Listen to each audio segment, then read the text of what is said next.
ان کی خلفاء راشدین کی تو کوئی مثال ہی نہیں دی جا سکتی. اللہ ان سے راضی، یہ اللہ سے راضی، ایسے رضی اللہ تعالیٰ عنہ ہے یہ. لیکن حضرت علی کو اور فاروق اعظم کو، یہ دونوں کو آقا نے اپنے پاس بلایا اور کہا کہ سنو یہ میرا جبہ ہے، سنو یہ میرا جبہ ہے، اور یہ میرا جبہ کیا کرنا، یہ میرا جبہ میرے وصال کے بعد یمن میں کرن میں ایک میرا عاشق ہے، اس کے پاس لے کر جانا، اور اس کے پاس لے کر جا کر یہ جبہ اسے پہننے کے لیے دینا، اور کہنا کہ تو یہ جبہ زیبدن کر کے میری امت کی بخشش کی دعا کرے. سبحان اللہ سبحان اللہ. جب حضور پاک کا وصال ہو گیا، اس کے بعد ابوبکر صدیق نے اعلان کیا کہ اس کے بعد میں پھر حضرت فاروق اعظم نے حج کے موسم میں اعلان کروایا کہ کوئی کرن کا ہے یہاں، کوئی کرن کا ہے.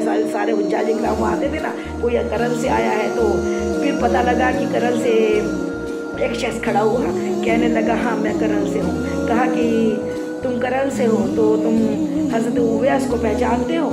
اویس نام کا کوئی شخص ہے؟ کہا ہاں وہ میرا ہی بھتیجا ہے، لیکن امیر المومنین اس سے آپ کو کیا کام ہے، وہ تو پاگل دیوانہ ہے. کہا کیوں؟ جب لوگ روتے ہیں وہ ہنستا ہے، جب لوگ ہنستے ہیں وہ روتا ہے، وہ تو دیوانہ ہے. تو کہا کہ ہمیں اس سے ملاؤ. وہ کہاں ہے؟ تو کہا کہ وہ عرفات کے جنگل میں اپنی بکریوں کو چرا رہا ہے، اپنے جانوروں کو چرا رہا ہے، اپنے اونٹوں کو چرا رہا ہے، جو بھی روایت میں ہے. الحمدللہ اللہ اکبر. اس وقت ان کی امی کا وصال ہو چکا تھا. اب وہ حج کے لیے آئے ہوئے تھے، لیکن حضور پاک صلی اللہ علیہ وسلم پردہ کر چکے تھے. حج کے لیے آئے تھے. امیر المومنین نے جب یہ اعلان کروایا کہ کوئی کرن کا کوئی یہاں آیا ہے، تو انہوں نے کہا کہ ہاں وہ جنگل میں وہ وہاں پر بکریاں چلا رہے. یہ بہت خوش ہو گئے. کون؟ فاروق اعظم. عمر بن خطاب رضی اللہ تعالیٰ عنہ اور حضرت علی کو لیا اپنے ساتھ میں، اور ساتھ میں لے کے ڈھونڈتے ہوئے عرفات کے میدان میں پہنچے. تو دیکھا گیا کہ عرفات کے میدان میں ان کی بکریاں چر رہی ہے، اور وہ سجدہ ریز ہے، اللہ کی عبادت میں مشغول ہے. یہ وہاں گئے تو کہا کہ جب چہل قدمی ہوئی، بہت لمبا سجدہ ہو گیا. تو جب بہت لمبا سجدہ ہوا تو کیا ہوا، تو یہ دونوں چہل قدمی کرنے لگے. چہل قدمی کرنے کے بعد میں پھر جب انہوں نے سجدے سے سر اٹھایا تو پوچھا کون ہو؟ تو کہا کہ انہوں نے پوچھا آپ لوگ کون ہو؟ تو کہا کہ میں اللہ کا. تمہارا نام کیا ہے؟ کہا اللہ کا بندہ. اویس نہیں بتایا آپ کا نام. کہا میں اللہ کا بندہ ہوں. اچھا تو نام بھی تو کچھ ہوگا تمہارا، تمہاری امی نے نام تو کچھ رکھا ہوگا. کہا ہاں میرا نام اویس ہے.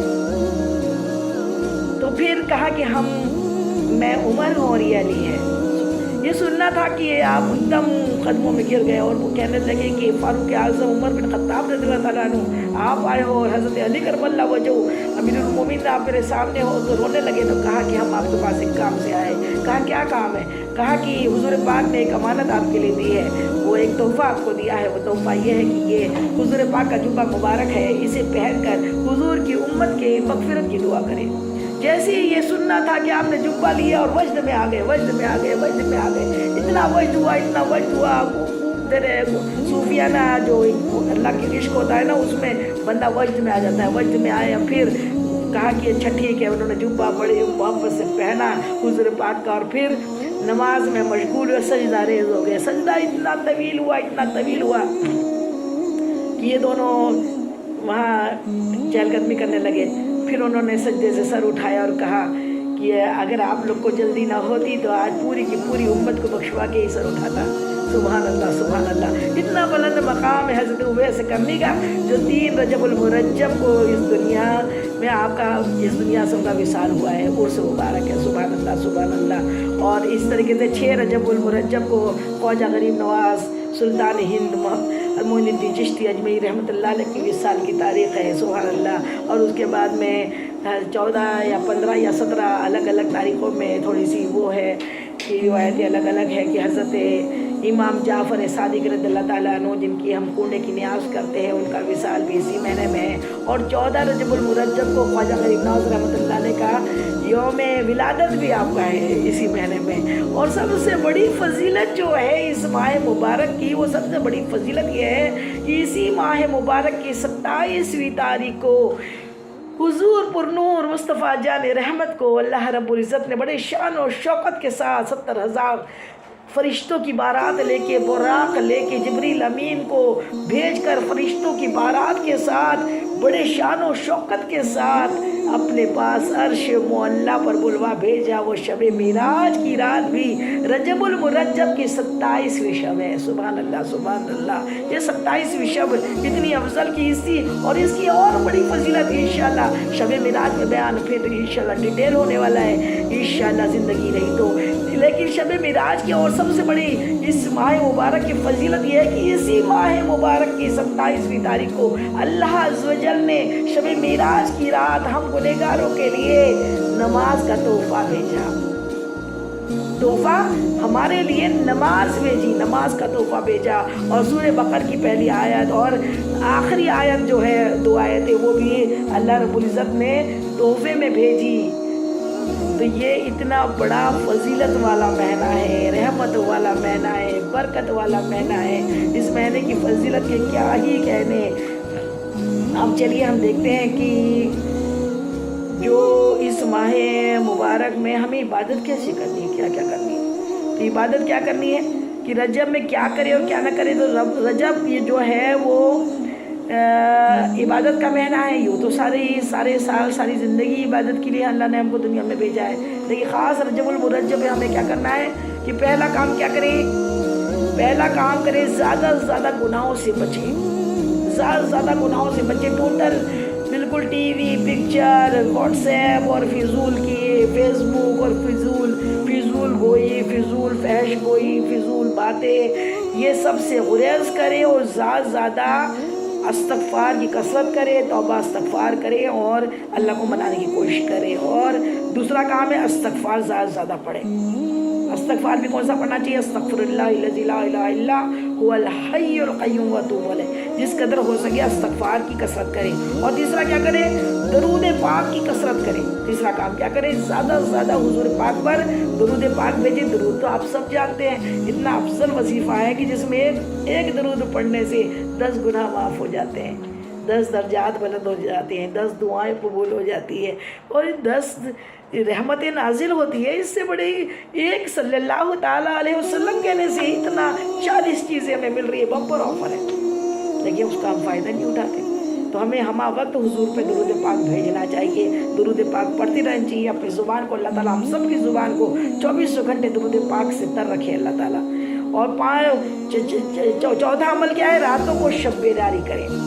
راتوں کو شب بیداری اس مہینے میں زیادہ کرے کثرت کے ساتھ۔ اب شب بیداری کے لیے بھی کیا ہے، پوری رات اگر شب بیداری نہیں ہو سکتی ہے تو کم سے کم اتنا کریں، جو یہ 3 راتیں جو خاص طور پہ ہے نا، شب معراج، شب برات اور شب قدر، یہ 3 راتیں جو ہے اس میں تو شب بیداری پوری ہول نائٹ کرنا ہے۔ لیکن باقی راتوں میں بھی شب بیداری کریں۔ اسی مہینے کی جو فرسٹ جمعرات آئے گا نا، پہلا جمعرات چاند کا 9 چندی جمعرات بولتے ہیں جس کو، یعنی جمعرات کا دن ختم ہونے کے بعد جو رات آتی ہے جس کے بعد جمعہ آتا ہے، وہ رات جمعرات کی رات جو آئی پہلے جمعرات، رجب المرجب کے پہلے جمعرات کو لیلۃ الرغائب کہتے ہیں۔ لیلۃ الرغائب، رغبت والی رات، یہ فرشتوں کی شب قدر ہے۔ اس میں پورا آسمان فرشتوں کی عبادت سے سجا دیا جاتا ہے، اور یہ ایسی رغبت والی نماز، اس میں عبادت ہے کہ اس میں جس نے 12 رکعت نماز نفل پڑھ کے اللہ کی بارگاہ میں سجدے میں جا کے جس نے دعائیں کی، جو بھی دنیا کی اس کی نیک حاجت ہو، غلط بات نہیں، حرام چیز کی کوئی دعا نہ مانگے، حلال چیز کی دعا مانگے، تو اللہ کی ذات سے امید ہے کہ اس لیلۃ الرغائب میں اللہ تعالیٰ اپنے بندے کی ہر جائز دعا قبول کر لیتا ہے۔ اس میں بھی عقل کے اندے شرک اور بدعت، اور یہ کہتے ہیں کہ یہ شریعت حدیثوں میں نہیں ہے اور یہ حدیث ایسی اور وہ ویسی ہے۔ ہمیں اس سے کیا کرنا ہے؟ اعلیٰ حضرت فاضل بریلوی رحمۃ اللہ علیہ ارشاد فرماتے ہیں کہ نیکیوں میں کیا منع کرنا ہے؟ نماز تو نیکی ہے، نفلی عبادت تو چاہے جتنی کر سکتے ہیں، اس کے لیے ایسا تو نہیں ہے، لیکن اب دن کی اگر قید ہو جا رہی ہے تو اس میں تکلیف کیا ہے؟ اگر کم سے کم کوئی وہ دن تو پڑھ لے رہا ہے تو پڑھ لینے دیجیے۔ ویسے بھی شب جمعہ کی، ہر شب جمعہ بخشش کی رات ہوتی ہے، عبادت کی رات ہوتی ہے، اللہ تعالیٰ کے قرب کی رات ہوتی ہے۔ تو یہ رجب المرجب کے پہلے جمعرات کے جو رات آئے گی اس کو سب لوگ شب بیدار رہیں گے، زندہ کریں گے اور نماز پڑھیں گے۔ اور یہ باقی راتوں میں بھی شب بیداری کریں تو کیسی کریں؟ کہ حدیث مبارکہ ہے کہ جس نے عشاء کی نماز مردوں کے لیے عشاء کی نماز باجماعت پڑھی اور فجر کی نماز باجماعت پڑھی تو اس کو ساری رات شب بیداری کا ثواب ہے۔ اب ہم عورتیں ہم کو تو شب جماعت سے پڑھنے کے لیے کوئی وہ نہیں ہے، حکم نہیں ہے کہ آپ جماعت سے جا کے نماز پڑھو۔ اللہ تعالیٰ کے حبیب ہمارے آقا ارشاد فرماتے ہیں عورت کی مسجد سے زیادہ اس کے گھر کی نماز بہتر ہے، سامنے کی اور سامنے سے زیادہ اس کے بیچ والے کمرے کی، بیچ والے سے اس کے ایک دم پیچھے والے کوٹری کی نماز اس کے لیے سب سے زیادہ افضل ہے۔ تو جتنا چھپ کے نماز پڑھوں گی اتنا زیادہ ثواب ملے گا۔ تو اسی لیے ہم کیا کریں، ہمارا کام ہے کہ عشاء کی نماز بھی پابندی سے پوری پڑھیں، پھر لگے تو تھوڑی دیر اگر لگتا ہے کہ باڈی کو اپنی ریسٹ دینا ضروری ہے تو وہ ریسٹ بھی دیں اور ریسٹ دے کے سو جائے، الارم لگا لیں اور اس میں پھر 4 بجے سے اٹھ جائے، 4 بجے اٹھ کے پھر 4 رکعت نہیں 12 رکعت، کم سے کم 12 رکعت نہیں تو کم سے کم 8 رکعت، 8 رکعت نہیں تو 4 رکعت، 4 رکعت نہیں تو 2 ہی رکعت تہجد پڑھ لیں تو وہ شب بیداری کا ثواب اسے مل جائے گا۔ یہ اور پھر 5واں کون سا عمل ہے؟ 5 عمل میں جس قدر ہو سکے روزے رکھے، کثرت سے روزے رکھے۔ ام المومنین حضرت عائشہ صدیقہ رضی اللہ تعالیٰ عنہا ارشاد فرماتی ہے کہ ماہ رجب میں حضور اکرم صلی اللہ علیہ وسلم کثرت سے روزے رکھا کرتے تھے۔ تو ہمارا بھی کام ہے کہ اس میں ہم کثرت سے روزے رکھیں۔ روزہ کیا ہے؟ اللہ تعالیٰ فرماتا ہے روزہ خاص میرے لیے ہے اور اس کی جزا میں خود ہوں۔ روزہ ایسا عمل ہے جس کی جزا اللہ خود ہے اور جسے اللہ مل گیا اسے اور کیا چاہیے؟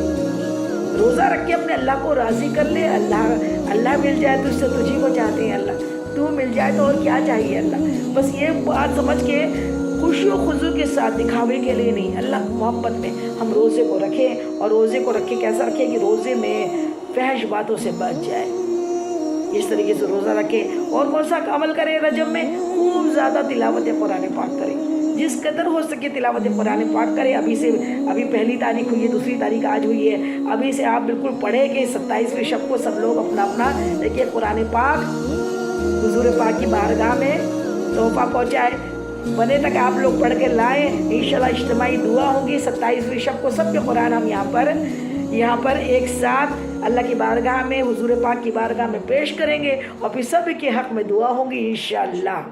تو یہ بھی رکھے۔ اور روزے کون سے رکھے؟ جب بھی روزہ رکھے تو ہم عورتوں کے بہت سے حیض کے عالم میں اور ڈیلیوری کے ٹائم میں بہت سارے روزے ہمارے قضا ہو جاتے ہیں خواتین کے۔ تو ہمارا کام ہے کہ ہم جب بھی روزہ رکھیں اس کو قضاء عمری کا روزہ بول کے رکھیں کہ ہمارے قضا پہلے ادا ہو جائے۔ رات میں نمازیں بھی جو پڑھے زیادہ سے زیادہ قضاء عمری ادا کریں اور ساتھ میں نفل نماز جو خاص اہمیت والی فضیلت والی نمازیں اس کو بھی ضرور پڑھے۔ اللہ کی ذات سے امید ہے اللہ وہ بھی عطا کرے گا، وہ بھی عطا کرے گا۔ روز کی پابندی کر لینا بھائی، ایک رات میں کتنی قضاء عمری پڑھ لیں گے؟ روز کی انسٹالمنٹ دے، فجر کی فجر، ظہر کی ظہر میں، عصر کی عصر میں، مغرب کی مغرب میں، عشاء کی عشاء میں، برابر انسٹالمنٹ کے حساب سے آج کی بھی پڑھیں اور پرانی نماز کو بھی ادا کر لیں انشاءاللہ۔ اللہ توفیق دے، اللہ تعالیٰ ہم سب کو توفیق دے، اللہ تعالیٰ اللہ عمل کی توفیق دے، اللہ تعالیٰ حفظ و امان دے اور ہم سب کو اپنی پیاروں میں نیکوں میں شامل فرما لے۔ اللہ تعالیٰ خوب توبہ کی توفیق عطا فرمائے۔